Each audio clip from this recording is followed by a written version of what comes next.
এই ফতেহাবাদের সুন্নি কনফারেন্স থেকে যদি আদর্শের কোনো বিষয় বলা হয় তাহলে কার আদর্শের কথা বলা হবে? ইহুদিদের আদর্শ, খ্রিস্টানদের আদর্শ, মজুসিদের আদর্শ, নাস্তিকের আদর্শ, হিন্দুর আদর্শ, এগুলো চর্চা করা হবে না মুহাম্মদুর রাসূলুল্লাহ সাল্লাল্লাহু আলাইহি ওয়াসাল্লামের আদর্শের কথা আলোচনা করা হবে? অবশ্যই এই মজলিস সাজানো হয়েছে রসুলে পাকের জন্য, আর তো কোনো মকসদ নাই। এই মজলিস এত কর্মকাণ্ড, এত বিশাল কর্মযজ্ঞ, দীর্ঘ অনেক দিন আগ থেকে এটার প্রস্তুতি, এগুলো তো সবই রসুলে পাকের কদমে কোরবানি দেওয়ার জন্য, আর তো কিছু নয়। তাহলে আদর্শ যদি আলোচনা করা হয়, লাকাদ কানা লাকুম ফি রাসূলিল্লাহি উসওয়াতুন হাসানা, হুজুর আকরাম নূরে মুজাসসাম জনাবে রসুল খুদা নবীনা মুহাম্মদুর রাসূলুল্লাহ সাল্লাল্লাহু আলাইহি ওয়াসাল্লামের আদর্শ। আল্লাহ রাব্বুল আলামিন কোরআনে মজিদে ইরশাদ করেন, ইয়া আইয়ুহাল্লাযীনা আমানু, হে ঈমানদারেরা, কু আনফুসাকুম, তোমরা নিজেদেরকে রক্ষা করো, ওয়া আহলিকুম, তোমাদের পরিবারের সকল লোকদেরকে রক্ষা করো, নারান, আগুন থেকে। কোন আগুন? জাহান্নামের আগুন। জাহান্নামের আগুন থেকে রক্ষা করার জন্য আল্লাহ তাআলা ক্যাটাগরিক্যালি উম্মতের উপর একটা দায়িত্ব দিচ্ছেন। কোনো মানুষ, ছেলে সন্তান যখন থাকে তখন নিজেকে আগুন থেকে রক্ষা করার মতো অবস্থা তার থাকে না। সে নিজেকে আগুন থেকে রক্ষা করতে হলে কমপক্ষে তার উপরে শরীয়ত ওয়ারেদ হয়েছে এমন বয়স আসতে হবে, অর্থাৎ বালেগ হইতে হবে। বালেগ হওয়ার পরে আগুন থেকে রক্ষা করার দায়িত্ব ব্যক্তির কাঁধের উপরে চলে যায়। কিন্তু এর আগ পর্যন্ত এই দায়িত্ব পালন করবে কে? তাকে কে শিখাবে আগুন থেকে রক্ষা করার জন্য? শিখাবে একমাত্র তার মা বাপে অথবা উস্তাজে, ঠিক কিনা? কোনো ব্যক্তি নিজেকে হেফাজত করার উপযুক্ত হওয়ার আগ পর্যন্ত হেফাজতের বিষয়ে বোঝাপড়া তাকে কে করাবে? মা বাপ। তাহলে এই আয়াতের মধ্যে আল্লাহ তাআলা আদর্শ সন্তান গঠনের জন্য মা বাপকে অথবা শিক্ষককে অথবা ব্যক্তির গার্ডিয়ানকে দায়িত্ব দিলেন কি দেন নাই? বলেন, আপনারা দিয়েছেন কিনা?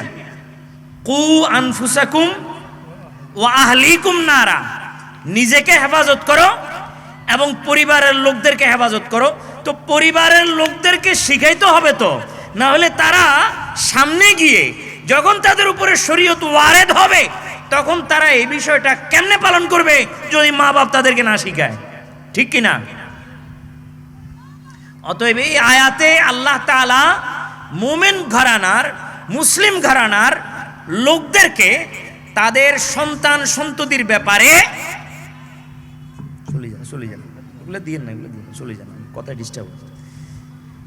মুমিন ঘরানার সন্তান সন্ততিদেরকে মানুষের মতো মানুষ করার জন্য, আদর্শ দেওয়ার জন্য, আদর্শবান নাগরিক বানানোর জন্য এই আয়াতে আল্লাহ তাআলা আদেশ দিয়েছেন।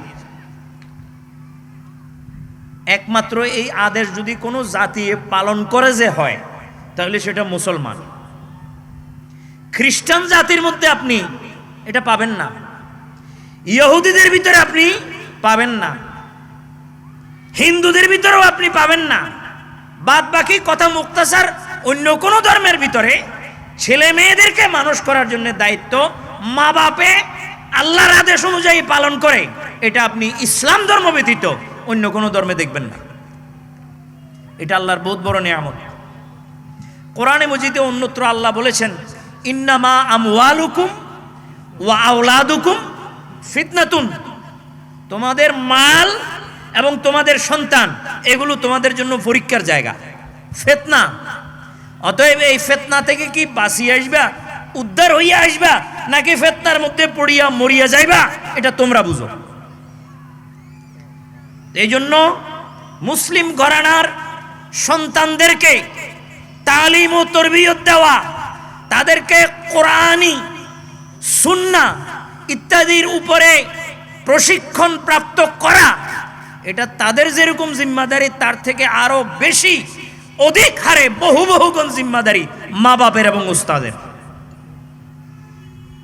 না হলে বাচ্চা মানুষ করা কখনো সম্ভব হবে না। হুজুর সাল্লাল্লাহু আলাইহি ওয়াসাল্লাম যে বলেছেন, মানুষ দুনিয়া থেকে যাওয়ার সময় 3 জিনিস লই যায় আর বাকি সব রাখি যায়। তোর মধ্যে একটা হলো আও ওয়ালাদুন সালেহ, নেক সন্তান। তো নেক সন্তান আপনি রাখি যাবেন, যে নেক সন্তান কিন্তু এটা এক ধরনের কাল্টিভেশন, এক ধরনের চাষাবাদ। আপনি জমিনে যখন যাবেন চাষ করতে, তখন জমিনে আপনি জমিন দেখিয়া এমনি চট করিয়া বীজ লইয়া রুপিয়ে দিবেন না, কখনো এটা আপনি করবেন না। কারণ আপনার কাছে আকল আছে। আপনি প্রথমে এই জমিনকে আগে হামওয়ার করবেন, আগে এই জমিনের মধ্যে আপনি এনভায়রনমেন্ট দিবেন, পরিবেশ দিবেন। আমাদের আরবিতে আমরা এটাকে মাহৌল বলি। আগে মাহৌল পয়দা করবেন।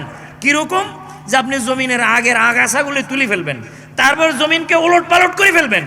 হ্যাঁ, নাঙ্গল দিয়া জমিনের নিচের মাটি উপরে, উপরের মাটি নিচে করে দিয়া জমিনের উর্বরতা শক্তি বৃদ্ধি করিয়া, তারপরে জমিনে যদি ফানি লাগে ফানি দিয়া জমিনকে অত্যন্ত মোলায়েম করিয়া, যদি পরিবেশ আসে তারপর আপনি সারা গাছ রুইবেন। এমন কি নয়? এমন হয় কি নয়? এরকম কি নয়? অবশ্যই এরকম। তো যখন আপনি জমিনকে হামওয়ার করলেন, পরিবেশ দিলেন, এগুলো সবগুলো হলো রুইবার আগের কথা। রুইবার আগে আপনাকে এগুলো করতে হয়। তারপর আপনি রুকে দিলেন। রুকে দেওয়ার পরে কি আপনি বাসায় যাইয়া বসে থাকেন, নাকি এর পিছনে লাগিয়ে থাকেন? এর পিছনে লাগিয়ে থাকেন। প্রতিদিন আসি চেক করেন গাছ কোনো বাতাসে শোয়াই ফেলছে কিনা, এটা চেক করেন। তারপরে যদি শোয়াই ফেলে সেটাকে আবার ডান্ডা দিয়ে দাঁড়া করাই দেন। তারপরে এরপরে পোকা পড়ছে কিনা, মড়ক পড়ছে কিনা সেটাও আপনি পরীক্ষা করেন। সার লাগলে সার দেন, ফসফেট লাগলে ফসফেট দেন, পানি লাগলে পানি দেন, অথবা কীটনাশক লাগলে কীটনাশক দেন। এইগুলি আপনি ধারাবাহিকভাবে করতে থাকেন। কতদিন? যতদিন এই গাছ পরিপূর্ণতায় না পৌঁছে, পরিপক্কতায় না পৌঁছে। পৌঁছার পর সেই গাছ আপনাকে এক ধরনের ফল দেয়, তখন আপনার শান্তি লাগে। পরিশ্রমের বিষয়টা আপনার আনন্দও লাগে, যে যা পরিশ্রম করলাম ফল অনুযায়ী জিনিস পাইছি আমি, এটা আপনি বলেন। তো সেই বিষয়টা তো এখানেও। আপনি ছেলে একটাকে পয়দা করিয়া, তারপর এটাকে কোন রকমে আরে বড় করিয়া, তারপর এটাকে একদিন মাদ্রাসা, মক্তবে, স্কুলে, কলেজে, ইনস্টিটিউশনে দিয়ে দিলেন। তারপর থেকে আপনার কোনো খবর নাই। কই সে কোথায় যায়, কি করে, কোথায় মিশে যায়, কোথায় করে কি, কোন সৎসঙ্গে আছে না অসৎসঙ্গের সাথে মিশে, এই বিষয়ে আপনার কোনো খবরদারি নাই।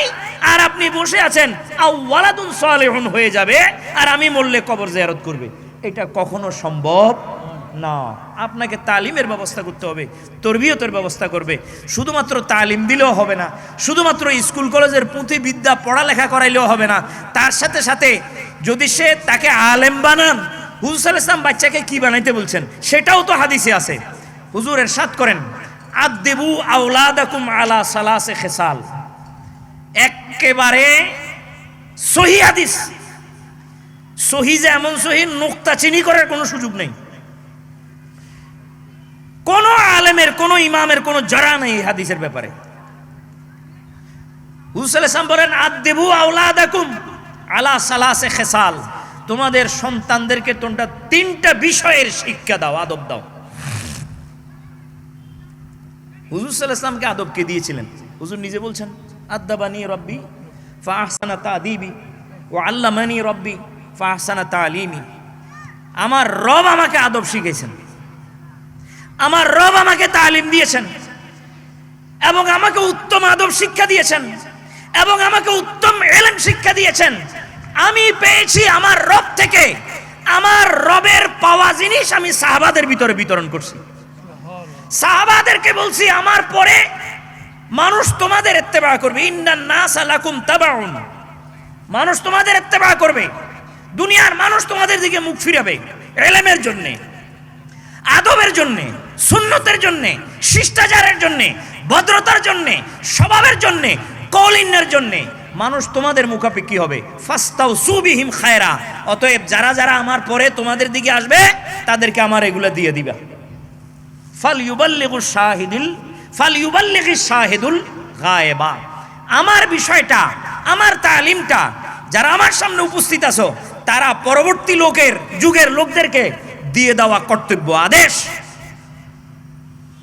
সারা পৃথিবীতে এটা কেউ প্রমাণ করতে পারবে না, দেখাইতে পারবে না যে ইহুদি নাসারার যত সভ্যতা আছে এই সভ্যতাগুলার চেইন এর মাধ্যমে যুক্ত আছে মূল লোকের সাথে, এটা দেখাইতে পারবে না, চেইন কাটে গেছে তাদের বহুত জায়গা দিয়ে। কিন্তু একমাত্র রসুলে পাকের উম্মত যে যেই সভ্যতা, যে যেই স্বভাব, যেই চরিত্র আল্লাহর নবীর এখনো পর্যন্ত যদি কারো ভিতরে থেকে থাকে আল্লাহর নবীর সুন্নত, সেটার চেইন কড়া বাপ দাদা হইতে শুরু করে রসুলে পাক পর্যন্ত চেইনের মাধ্যমে সংযুক্ত আছে, সিলসিলা আছে তার। আমরা যে হাদিস শরীফ পড়তেছি, পড়াচ্ছি, আমি হাদিসের শিক্ষক, হাদিসের সামান্য অংশের দায়িত্ব আমার উপরে আছে। আমাকে কেউ না কেউ হাদিস শিখেছে, নাহলে আমি বলতেছি কিভাবে? কেউ আমার উস্তাদ আছেন, এই হাদিস যারা পড়ে তাদের যদি সরাসরি দুনিয়াবি কোনো পীর যার হাতে হাত দিয়ে আপনার ইয়া করা হয়, বয়াত হয়, এরকম পীর যদি নাও থাকে লাগবে না, এদের পীর সরাসরি রসুলে পাক সাল্লাল্লাহু আলাইহি ওয়াসাল্লাম। কিভাবে? যিনি যে হাদিস পড়তেছেন নিশ্চয়ই কোনো উস্তাদ থেকে পড়েছেন তিনি, তো সেই উস্তাদ তার পীর। সেভাবে উনিও কারো থেকে পড়েছেন, তিনি তার পীর। এভাবে যাইতে যাইতে এই পীরের সিলসিলা কোথায় গিয়ে লাগবে? হযরত মুহাম্মদ মুস্তাফা সাল্লাল্লাহু আলাইহি ওয়াসাল্লাম পর্যন্ত গিয়ে পৌঁছবে। তাহলে এই কড়া, চেইনের কড়া সিলসিলা কি সংযুক্ত না বিচ্ছিন্ন? সংযুক্ত, সংযুক্ত। কেউ কোনো আমল করতেছে আজকের দিনে, কেউ কোনো সুন্নতের উপর আমল করতেছে, সেই সুন্নত আমাদের বাপদাদা থেকে পাওয়া, তারা তাদের বাপদাদা থেকে পাইছেন, তারা তাদের বাপদাদা থেকে পাইছেন। এভাবে বংশানুক্রমে রসুলের পাক পর্যন্ত তাদের বাপদাদার সিলসিলা যায় পৌঁছবে। বোঝা যায় আমাদের বাবারা আমাদেরকে শিক্ষা দিয়েছেন, তাদের বাবারা তাদেরকে শিক্ষা দিয়েছেন। এভাবে বংশানুক্রমিকভাবে বাবারা সন্তানের প্রতি কর্তব্য আদায় করেছেন বলে আদর্শ নাগরিক রসুলের পাকের খাঁটি উম্মত তৈরি হইতেছে, কিয়ামত পর্যন্ত জারি থাকবে। বলুন সুবহানাল্লাহ।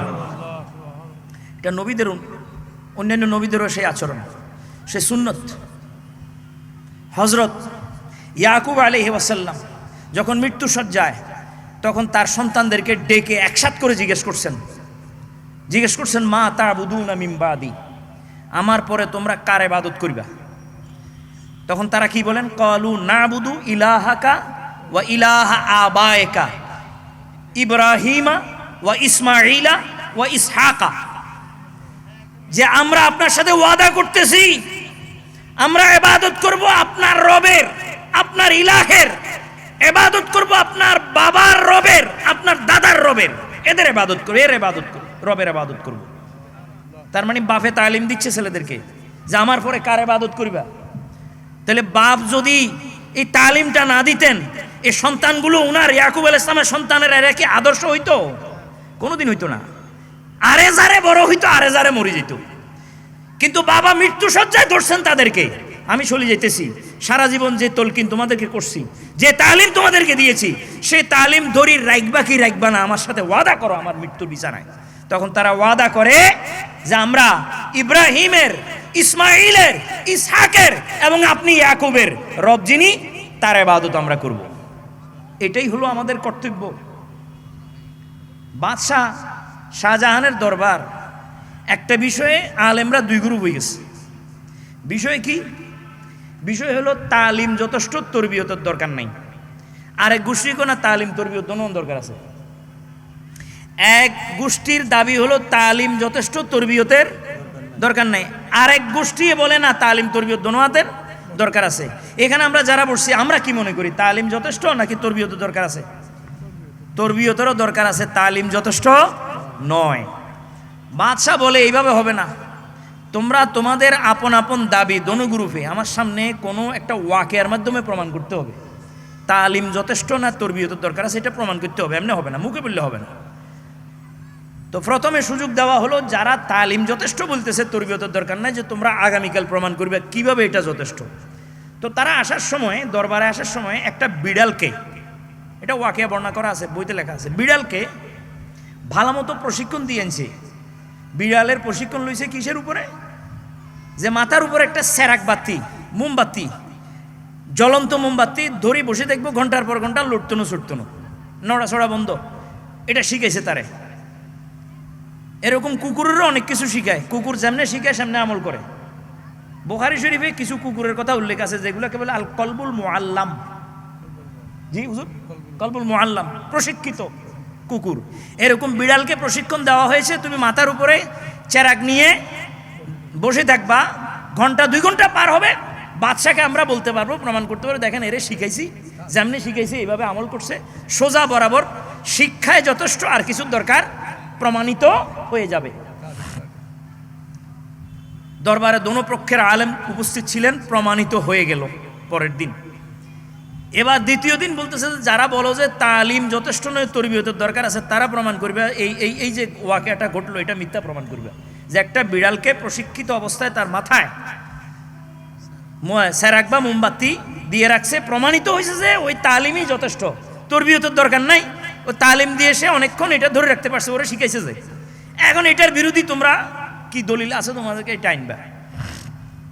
তো তারা বলছে বাদশা একটা অনুরোধ, এই বিড়ালটা সেরাকটা কালকেও ধরে নিয়ে আসতে বলবেন একসাথে, তাইলে আমরা ওখানে প্রমাণ করব ওইর মধ্যে। তো নিয়ে আসছে বিড়ালটা, দীর্ঘক্ষণ তার মাথার উপরে বসাই দিছে, দীর্ঘক্ষণ, কালকে পরের দিনও দীর্ঘক্ষণ ওটা ধরে রাখছে। কিছুক্ষণ পর, দীর্ঘক্ষণ মানে অনেকক্ষণ পর, ও যারা বলে, যে সমস্ত আলেমরা বলতেছেন তরবিয়তের দরকার আছে, তারা আসার সময় একটা চুয়া লইয়া আসছে, চুয়া, ইঁদুর, চুহা, এটা জাস্ট সামনে দিয়ে ছাড়ি দিছে। যখন চুয়াটা সামনের দিকে বিড়ালে দেখছে যে যাইতেছে, এবার মাথার উপর থেকে ওটা ফালাই দিয়ে দিছে দৌড় চুয়ার পিছ কিনারে, চুয়া ধরে ফেলছে। এবং বাদশার এরা বলছে দেখেন তালিম যথেষ্ট নয়, ওর কাছে তরবিয়ত নাই, যেই চুয়া এটার পিছনে ও দৌড় দিছে, তরবিয়তও দরকার আছে, প্রমাণিত হয়ে গেল। তাহলে বোঝা যায় তালিমের সাথে সাথে কি দরকার? তরবিয়ত দরকার। যে পড়া আপনি ছেলেকে পড়াইলেন, সেই পড়া মতো সে আছে কিনা, তার জীবন গঠন হচ্ছে কিনা, বিশেষ করে আমাদের আলেমের মধ্যে এটা আরো বেশি দরকার। এটাকেই তো বলে আলেমে বা আমল, আলেমে বা আমল। যদি না হয় তাহলে তার তালিম ও তরবিয়ত এক জায়গায় হইল না, আর এক জায়গায় না হওয়ার কারণে সে কোনোদিন আদর্শ হইতে পারে। হুজুর সাল্লাল্লাহু আলাইহি ওয়াসাল্লাম সাহাবাদেরকে শিক্ষা দিয়েছিলেন, এমন কোন দিন আছে বলেন যে সাহাবাদেরকে যেটা বলছেন সাহাবারা সেটা আমল করে নাই, আর অথচ এলেমের জায়গায় রয়ে গেছে, আমলে আসে নাই কোনোদিন? এরকম কোনোদিন হয় নাই। প্রতিটা হারফ রসুলে পাকের হারফান সাহাবারা আদায় করেছেন বলে তারা আদর্শ হয়েছেন, আদর্শ হতে পেরেছেন, এবং তাদেরকে আল্লাহর নবী আদর্শ বলেই সকল মানুষের ইমাম বানিয়েছেন। আসহাবি কানুজুমিস সামা ফাবিআইহিম ইহতাদাইতুম, তাদের যাকে তোমরা হাত দিবা, যে যেরকম হবে হোক, হেদায়েত পেয়ে যাবে। আমার সাহাবাদের যাকে তোমরা, যার হাতে হাত দিবা, হেদায়েত পেয়ে যাবে, যেহেতু তারা আকাশের নক্ষত্রের সমান, নক্ষত্র তুল্য। আল্লাহ তাআলা, হযরত রাসূল সাল্লাল্লাহু আলাইহি ওয়াসাল্লাম একবার আল্লাহ তাআলাকে জিজ্ঞেস করছেন, সাআলতু রাব্বি, হাদিসের ইবারত এরকম, আমার যা মনে আছে ভাষা সাআলতু রাব্বি আন মুশাজারাতে আসহাবি, যে আমার সাহাবাদের পরস্পরের দ্বন্দ্ব সম্বন্ধে আমি আল্লাহকে জিজ্ঞেস করছিলাম, যে এরা যদি আমার পরে একটা বিষয়ে দ্বন্দ্ব করে, আল্লাহ এটা আপনাকে কিভাবে দেখেন? আপনি, আমি থাকা অবস্থায় কেউ কিছু বলবে না, কিন্তু আমি যাওয়ার পর হয়তো কোনো বিষয়ে দ্বন্দ্ব করতে পারে, তো এটা আপনি আল্লাহ কিভাবে দেখেন? তখন আল্লাহ তাআলা হযরত জিবরিল আমিনকে পাঠিয়ে উত্তর দিলেন যে, ইয়া মুহাম্মদ হাবিবি, হে আমার বন্ধু মুহাম্মদ সাল্লাল্লাহু আলাইহি ওয়াসাল্লাম, আপনার সাহাবাদের মুশাজারা, একে অপরের মাঝে বিরোধ, এটা আমার কাছে হেদায়েতের মতো। এটা আমার কাছে কিসের মতো? হেদায়েতের মতো। ফাহুয়া আলা হুদান ইনদি, এভাবে বলতেছেন রাওয়ায়াত, ফাহুয়া আলা হুদান ইনদি, সে আমার নিকটে, আমি আল্লাহর নিকটে হেদায়েতের উপরে আছে, যেহেতু আপনার সাহাবা। যে কোন একটা মাসালা নিয়ে আরেক সাহাবার সাথে বিরোধ করতেছে, তো যে বিরোধ করতেছে সেও আপনার সুন্নতের বিপক্ষে বিরোধ করতেছে না, পক্ষে করতেছে। যায়েদ বিন সাবিত একটা বলতেছেন, তার বিরোধিতা করতেছেন হযরত আব্দুল্লাহ ইবনে করলে হেদায়েতের উপরে আছে বলে ধরে নেওয়া হবে। অতএব এই সাহাবা বানাই গেছেন রাসূল সাল্লাল্লাহু আলাইহি ওয়াসাল্লাম নিজের আদর্শ দ্বারা, তাদেরকে অনুসরণ করলে হেদায়েতের উপরে থাকবে এবং তারা আদর্শ পরবর্তী যুগের লোকদেরকে তারাই বানাইছেন এবং তার পরবর্তী যুগের লোকদেরকে তারাই বানাইছেন। এভাবে বানাতে বানাতে আজকের দিন পর্যন্ত, এই যে আজকে আমরা এখানে বসছি, এখানেও তো কেউ বনতে বসছি, কেউ বানাইতে বসছি, ঠিক কিনা? এটা আল্লাহ নবীর পক্ষ থেকে, আল্লাহর পক্ষ থেকে গুরু দায়িত্ব উম্মতের উপরে, যে বাপ মা যারা আছে, মুরব্বী যারা আছে, শিক্ষক যারা আছে, এখানে যারা বসছেন এখানে সবাই আপনাদের শিক্ষক, ঠিক কিনা? এটা আপনাদেরকে শিক্ষা দিচ্ছে, তালিম দিচ্ছে। এই আয়াতের আমল করতেছেন তারা, যে কু আনফুসাকুম ওয়া আহলিকুম নারা, যে আমল নবীরা করেছেন তাদের ছেলেদের ক্ষেত্রে। হযরত ইসমাঈল আলাইহিস সালাম, তার ব্যাপারে কোরআন মাজিদ ইরশাদ হচ্ছে, ওয়া কানা ইয়ামুরু আহলাহু বিসসালাতি ওয়াজ যাকাতি, তিনি সব সময় তার ছেলে মেয়েদেরকে, তার পরিবারের লোকদেরকে নামাজ এবং যাকাতের আদেশ দিতেন। তাহলে এইভাবে আদর্শ নাগরিক গঠন করার ক্ষেত্রে, আদর্শ ছেলে মুসলিম মানব গঠন করার ক্ষেত্রে নবীদের যে আমল, সে আমলই আমাদের উম্মতে মুসলিমার ঘরের বাপ মা এবং শিক্ষকের সেই দায়িত্ব আল্লাহর পক্ষ থেকে অর্পিত হয়েছে, যেটা নবীরা পালন করেছেন। এটা সুন্নতুল আম্বিয়া। হযরত লোকমান হাকিম, তার কথা কোরআনে মাজিদে আনছেন। আল্লাহ তাআলা বলেছেন যে লোকমান তার ছেলেকে বলে, লা তুশরিক বিল্লাহ ইন্না শিরকা লা যুলমুন আযীম, ওসিয়ত। ওয়া ইয ক্বালা লুকমানু লিবনিহি, যখন লোকমান তার সন্তানকে বলে, কি বলেন? যে লা তুশরিক বিল্লাহ ইন্না শিরকা লা যুলমুন আযীম, শিরিক করিও না, শিরিক সবচেয়ে বড় গুনাহ, বড় জুলুম, এর উপরে আর জুলুম নাই, এই জুলুম মাপ নাই। অন্য জুলুম, তার নিচের জুলুম মাপ আছে, কিন্তু আল্লাহ শিরকের গুনাহ কখনো মাপ করেন না। এটা আল্লাহ উসুল বানাইছেন, মাপ করতে পারেন না যে তা নয়, কিন্তু করেন না, নিয়মে নাই আল্লাহর। তাহলে হযরত লোকমান হাকিম তার ছেলেকে ওসিয়ত করলেন কি করলেন না? কি দায়িত্ব পালন করছেন? বাপের দায়িত্ব পালন করছেন ছেলেকে গঠন করার ক্ষেত্রে। কিসের ক্ষেত্রে? গঠন করার ক্ষেত্রে। এরপর রাসূল সাল্লাল্লাহু আলাইহি ওয়াসাল্লাম তার ঘরানার লোকদেরকে আদেশ দিয়েছেন নামাজের। এটা তো ওই ইসলাম প্রচারের ক্ষেত্রে হযরত খাদিজা বিনতে খুয়াইলিদের নিকটে যখন আসছেন, ওহীপ্রাপ্ত হওয়ার পরে গারে হেরা থেকে, তারপরে উনি ওয়ারকা বিন নওফলের কাছে নিয়ে গেছেন, যে দেখেন এর উপরে তো কোনো বিপদ আসার কথা না, এটা কি হইল? যে এ তো মানুষকে সবসময় নামাজের কথা বলে, মানুষকে সবসময় সেলাই রেহমির কথা বলে, মানুষকে খানা খাওয়ানোর কথা বলে, সালাম দেওয়ার কথা বলে, পরিবেশ ঠিক রাখার কথা বলে। সে তো সবসময় মানুষের ভিতরে সমাজ নামাজ ইত্যাদিকে সঠিক করার চেষ্টা করার উপর তো বিপদ আসার কথা না, এটা কি আসলো?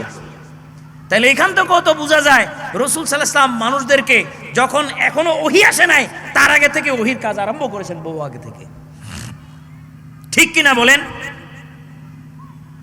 রাসূল সাল্লাল্লাহু আলাইহি ওয়াসাল্লাম ইরশাদ করেন, কুল্লু মাউলুদিন ইউলাদু আলাল ফিতরাতে ফাআবাওয়াহু ইউহাওয়িদানিহি আও ইউনাসসিরানিহি আও ইউমাজ্জিসানিহি।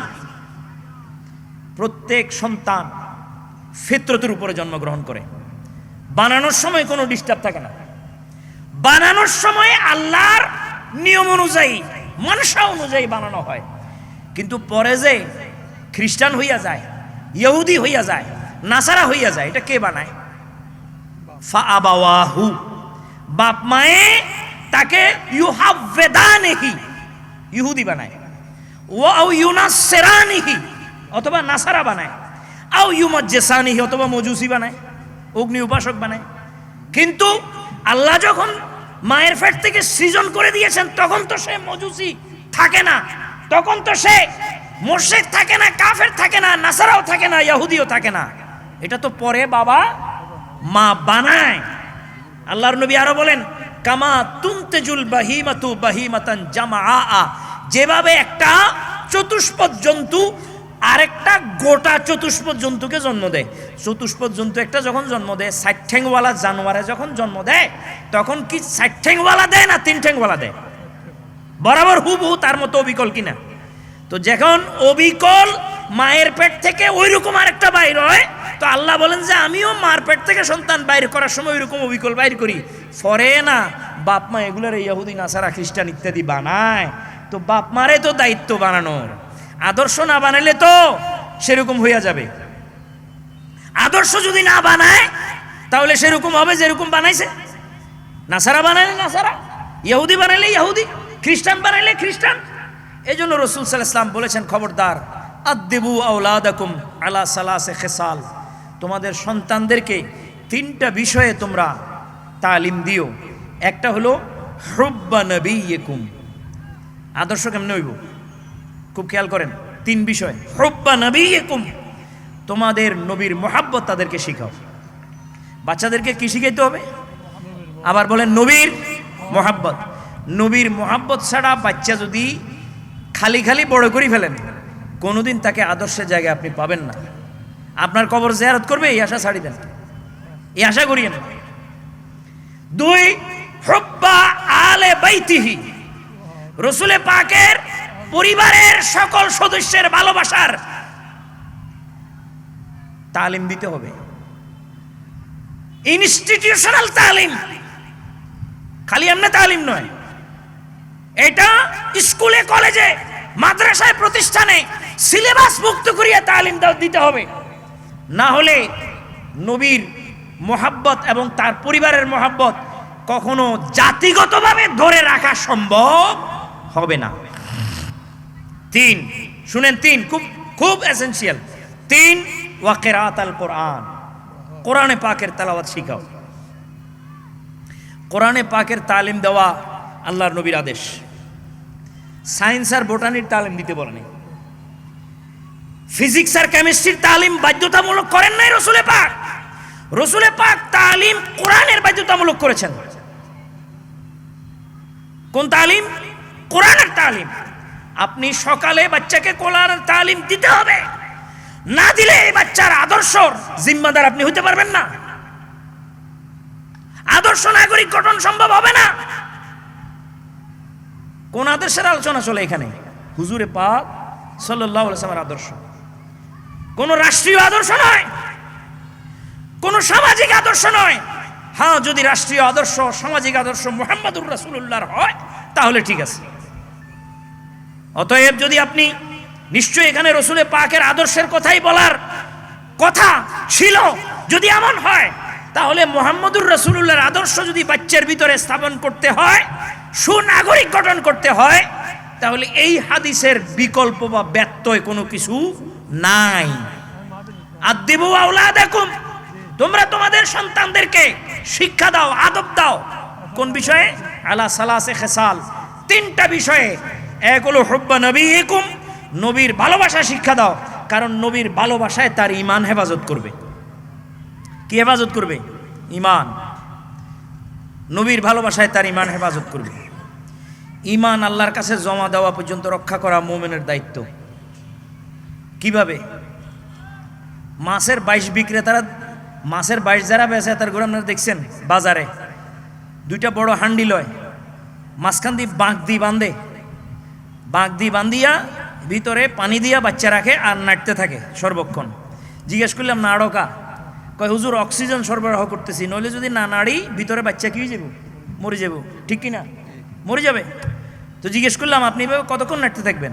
বলে হুজুর যতক্ষণ আরেকজন বিক্রেতার হাতে আমি পৌঁছাই, ক্রেতার হাতে যদি আমি যতক্ষণ পৌঁছায় না দিব ততক্ষণ আমার কাজ।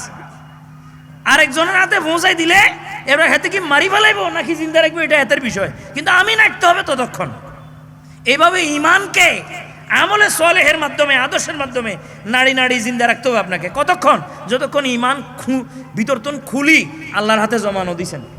জমা দিবেন কখন? যখন আপনার মৃত্যু হয়ে যাবে। অতক্ষণ পর্যন্ত হেফাজত করতে হবে ঈমানকে, না হলে পরে আদর্শ নিয়ে দুনিয়া থেকে যাওয়া কোনো অবস্থাতে সম্ভব হবে না। হুজুর বলেন আদ্দিবু আওলাদাকুম আলা সালাসে খিসাল, 3 বিষয় তাদের ভিতরে ফিট করো। এক, হুব্বা নবীকুম, তোমাদের নবীর মোহাব্বত, এটা লাগবে, জরুরি, ঈমানের জন্য জরুরি। ঈমানের গাছের গোড়ার ফানি, সার, ফাঁস এ হুব্বে রাসূল। দুই, হুব্বা আলে বাইতি, তার পরিবারের মানে নবীর পরিবারের লোকদের ভালোবাসা। কারণ নবীকে তুমি কিয়ামত পর্যন্ত দেখা সম্ভব না, কারণ হুজুর একটা সময় নির্দিষ্ট সময় রওজা পাকে চলে গেছেন, দেখবে কেমনে? তো এখন তুমি নবীর মোহাব্বত পাবে কার কাছে? নবীর মোহাব্বত কিয়ামত পর্যন্ত আলে বায়েত জিন্দা থাকবে তাদের ভিতরে পাইবা। এজন্য তাদের মোহাব্বতও জরুরি। আলে বাইতের মোহাব্বত তোমাকে নবীর মোহাব্বত পর্যন্ত পৌঁছাবে, নবীর মোহাব্বত তোমাকে বেহেশত পর্যন্ত পৌঁছাবে। আর তিন, কোরআনে পাকের তেলাওয়াত। কোরআনে পাকের সাথে আল্লাহর সাথে সম্পর্ক। যে ব্যক্তি কোরআন তেলাওয়াত করে সে আল্লাহর লগে কথা কয়। কোরআনের সম্বন্ধে আমি হাদিস শরীফ পড়েছি এবং রওয়ায়াত করি বিভিন্ন জায়গায়। আল কোরআনু হাবলুন মামদুদুন বাইনাস সামায়ে ওয়াল আরদ। কোরআন হলো একটা রশি। কোরআনের প্রত্যেকটা হরফকে একটার সাথে একটা, বাচ্চাদের ওই খেলনার কতগুলো হরফ আছে না, এগুলো একটার সাথে একটা লাগানো থাকে, A B C D E F G S, হ্যাঁ, কড়ার মতো লাগাই রাখে, এরকম ধরলে নিচের দিকে নামি যাবে না একটার পর একটা, তো এটা একটা লতার মতো হবে। তো কোরআনে পাক ওই রকম একটা হরফের সাথে হরফের সংযুক্তির লতা, রশি, যে রশির এক মাথা লৌহে মাহফুজের সাথে সংযুক্ত, আরেক মাথা রাসূল পাকের রওজার সাথে সংযুক্ত। আল কোরআনু হাবলুন মামদুদুন বাইনাস সামায়ে ওয়াল আরদ। কোরআন আসমান ও জমিনের মাঝখানে সম্পর্ককারী ওই রশি, যে রশির এক মাথা লৌহে মাহফুজে এর লগে গিরা বাঁধা, আর এক মাথা রওজায়ে রাসূলের লগে গিরা বাঁধা। ওই কোরআন গিরা বাঁধা অবস্থায় আছে বিদায় আজও রহমত হয়, আজও আল্লাহ তাআলা নজর করেন। কিন্তু যেদিন জালের মতো ওই রশি টান দিবেন আল্লাহ, টানতে টানতে উপরে উঠে ফেলবেন, এরপর থেকে আল্লাহর নজরের আশা করে লাভ হবে না ভাই, আশা করে লাভ হবে না। হাদিস শরীফ এটাও আছে, ইউরফাউল কোরআন হাইসু ইউনজাল। কোরআনকে উঠিয়ে নেওয়া হবে যেই জায়গায়, যেই জায়গা থেকে নাজেল করা হয়েছে সেই জায়গায়। তো নাজেল কতন করছে? নাজেল লোহে মাহফুজ করছে, তো উঠে কোনায় লই যাবে? কোথায় লই যাব? লোহে মাহফুজে। ওয়া লাহু দাবিয়ুন কাদাবিয়িন নাহাল। কোরআন উঠে গিয়ে মৌমাছির মতো ভ্যান ভ্যান করে ঘুরবে আরশের চতুর্পাশে, লোহে মাহফুজের চতুর্পাশে। আল্লাহ জিজ্ঞেস করবেন যে কোরআন তুমি ভ্যান ভ্যানাও কা, কি হয়েছে তোমার? কয়ে ইয়া রাব্বে উতলা ওয়ালাম উমাল, আমাকে তেলাওয়াত তো করা হয় কিন্তু আমল করা হয় না আমার কোনো বিষয়ের উপরে। তো আমল যেদিন করা হবে না ওই দিন উঠে যাবে। বুঝা গেল এখনো আমল করা হয় বিদায় এখনো কোরআন জমিনে আছে। এই কোরআন তেলাওয়াত উম্মতের উপরে জরুরি করে দিয়েছেন এবং বাচ্চাদেরকে তালিম দেওয়া অবধারিত করে দিয়েছেন। কেন? সুনাগরিক হওয়ার জন্যে, আদর্শবান হওয়ার জন্যে। কোরআন বাদ দিয়ে কোনোদিন আদর্শ হবে না, সুন্নাহ বাদ দিয়ে কোনোদিন আদর্শ হবে না। অন্য হাদিসে সুন্নাহর কথা আছে, তারাকতু ফিকুম আমরাইন লান তাদিল্লু বাদি মা তামাসসাকতুম বিহিমা কিতাবাল্লাহি ওয়া কিতাবাল বুখারী, না ওয়া কুতুবাস সিহাতিস সিত্তাত, এরকম না? কি কইছেন আল্লাহ? আল্লাহর নবী বলছেন ওয়া সুন্নাতা রাসূলিহি, রসুলের পাকের সুন্নত যেখানে গিয়ে থাকে, রসুলের পাকের সুন্নত কখনো বুখারীতে থাকবে তো কখনো মুসলিমে থাকবে, কখনো তিরমিজিতে থাকবে তো কখনো ইবনে মাজায় থাকবে।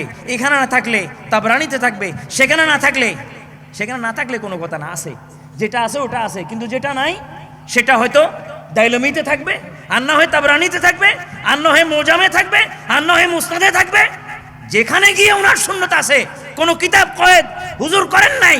উম্মতের কোন ব্যক্তির অধিকার নাই কিতাব কয়েদ করা। কিতাবের কয়েদ রসুলের পাকের হাদিসের ব্যাপারে, সুন্নতের ব্যাপারে নাই, হুজুর করেন নাই। এজন্য হুজুরের সুন্নত যেখানে যেখানে আছে এটার উপরে জ্ঞান অর্জন করা উম্মতের সকলের উপরে কর্তব্য, না হলে কেউ আদর্শ রাখতে পারবে না। আল্লাহ আমাদের সকলকে এই বিষয়ের উপরে আমল করার তৌফিক তার নবীর উসিলায় আমাদেরকে দান করুন, বলুন আমিন। এই ফতেহাবাদের মাহফিল থেকে যে ওয়াজগুলা যে নসিহতগুলা আপনাদের সামনে পেশ করা হয়, এগুলো এক একটা মুক্তা, রসুল পাকের হাদিস, তার সুন্নাহ আলোচনা করা হয়। বিশ্ববিখ্যাত আলেমরা, বড় বাংলার জমিন বিখ্যাত বড় আল্লাহর আলেমরা, তারা আজকে দীর্ঘ ৪৪ বছর আপনাদের সামনে খোদার কোরআনের বাণী, রসুল পাকের সুন্নতের বাণী আপনাদের সামনে পেশ করে যাচ্ছেন। এর মতো ময়দান আপনি কোথায় পাবেন? আল্লাহ এই ময়দানকে কবুল করুন, সাদাব রাখুন, কিয়ামত পর্যন্ত এই মাহফিলকে জারি রাখুন। আমরা একসময় এই মাহফিলে শ্রোতা হিসাবে এখানে বসতাম, আমার মনে আছে। আজ আমরা হয়তো এখানে বসতেছি, তো কাল কি হয় আল্লাহ ভালো জানেন। কে কখন কেউ কায়েম করে দিয়ে চলে গেছে, তো আবার কেউ আবার নতুন করে সাজানো শুরু করছে। তো এরাও যাবে আবার আসবে, যাবে আবার আসবে, কিন্তু মাহফিল তো থেকে যাবে। আল্লাহ এই মাহফিলকে কবুল করুন, আমাদের খেদমতকে আল্লাহ তাআলা কবুল করুন এবং এটা আমাদের নাজাতের ওসিলা করুন। আমিন। ওয়া মা তৌফিক ইল্লা বিল্লাহ। ওয়াসসালামু আলাইকুম ওয়া রাহমাতুল্লাহি ওয়া বারাকাতুহু।